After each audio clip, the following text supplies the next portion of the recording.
मैं कर्मयोगी हमारे इस मतदाता संघ चैनल पे आपका स्वागत करता हूं।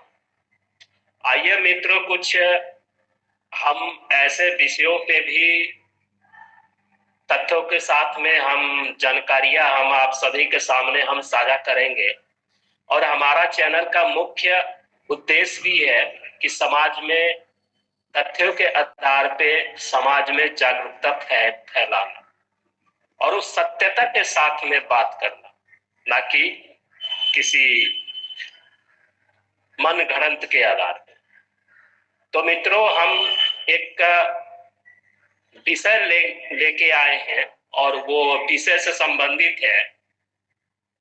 एक बुक है, उस बुक का नाम है अंडरस्टैंडिंग मोहम्मद और उसके लेखक हैं अली सीना जी। तो मित्रों, जो लिखा हुआ है वही पढ़ के हमें बताने में ये कोई अपराध है नहीं, और उस बुक के माध्यम से जो भी तथ्य दिया गया है वो पूर्णतः सत्य है। तो हमें सत्य को कहने से हिचक होने में भी हमें इस चीज पे कोई अपराध नहीं है। अगर हम सत्य कहते हैं तो हम सत्य को स्वीकारते भी हैं। तो मित्रों, आइए हम इस कार्यक्रम को हम शुरू करते हैं उसी बुक के माध्यम से।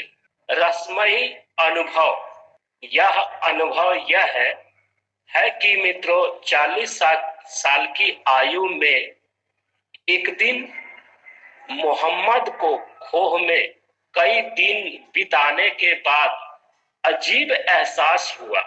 उसकी मांसपेशियों में जबरदस्त जकड़न खिंचाव होने लगा, पेंडू में असहनीय दर्द होने लगा और उसे ऐसा लगा कि कोई उसके शरीर को जोर से निचोड़ रहा है। उसकी मांसपेशियां अकड़ने लगी है और सिर एवं होठ असामान्य तरीके से हिलने लगी। वह पसीने से लथपथ था और हृदय की धड़कन तेज हो गई थी।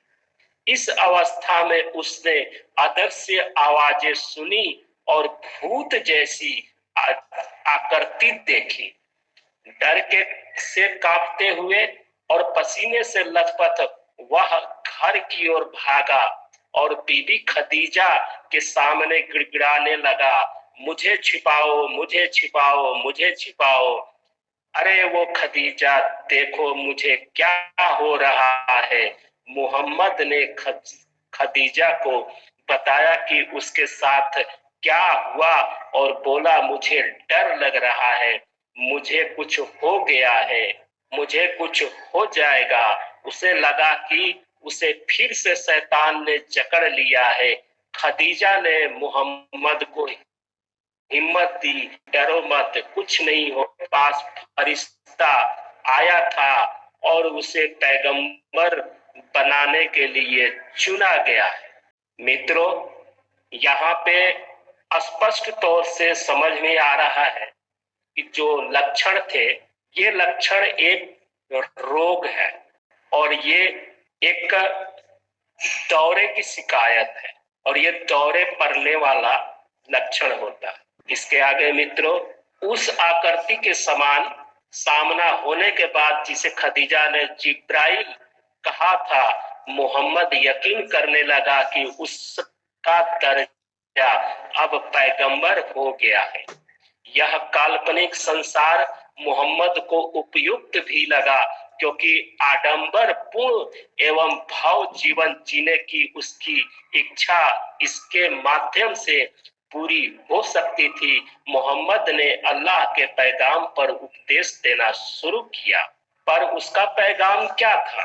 पैगाम यह था कि वह अब अल्लाह का पैगंबर हो गया है और लोगों को उस पर विश्वास करना पड़ेगा। इसका अर्थ यह था कि अब लोगों को उससे मोहब्बत करनी होगी, उसका सम्मान करना होगा, उसके हुक्म का पालन करना होगा।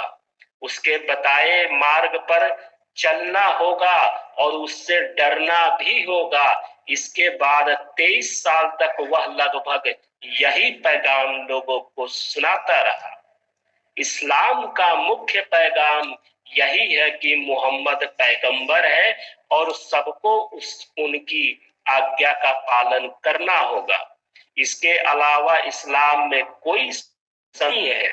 मित्रों, यह जो घटनाक्रम है, इस घटनाक्रम को मोहम्मद की बीवी जो खदीजा है, ये कोल काल्पनिक उस रोग को न इलाज कराते हुए एक कोर काल्पनिक मनगढ़ंत बातों को मन में बैठा करके और एक पैगंबरी का काल्पनिक ख्वाब दिया है और वहीं से इस इस्लाम का जन्म। इसके आगे मित्रों मैं पुनः अगले भाग में लेके आऊंगा। यह जानकारी हमारे समाज में, यह जानकारी भी उचित है कि इससे भी हमारा समाज परिचित हो। बाकी मेरा किसी का भावनाओं, किसी समाज के प्रति मेरा द्वेष नहीं है। मेरा उद्देश्य यह है कि जो सत्य है उसको हम सत्य कहें और जो झूठ है हम उसको झूठ कहें। यही हमारा उद्देश्य है। हम सत्य कहने में कभी पीछे नहीं हट, क्योंकि सत्य ही ईश्वर है और ईश्वर ही सत्य है। ये हमारा सिद्धांत है और हम इसी सिद्धांत के माध्यम से हम इस कार्यक्रम को भी लेके आए। इसी के साथ मैं आपसे विदा लेता हूं। पुनः मैं इसके अगले भाग में लेके आऊंगा और यह वीडियो आपको अच्छी लगे तो चैनल को लाइक सब्सक्राइब जरूर कीजिएगा। इसी के साथ धन्यवाद। हर हर महादेव। जय श्री राम। भारत माता की जय।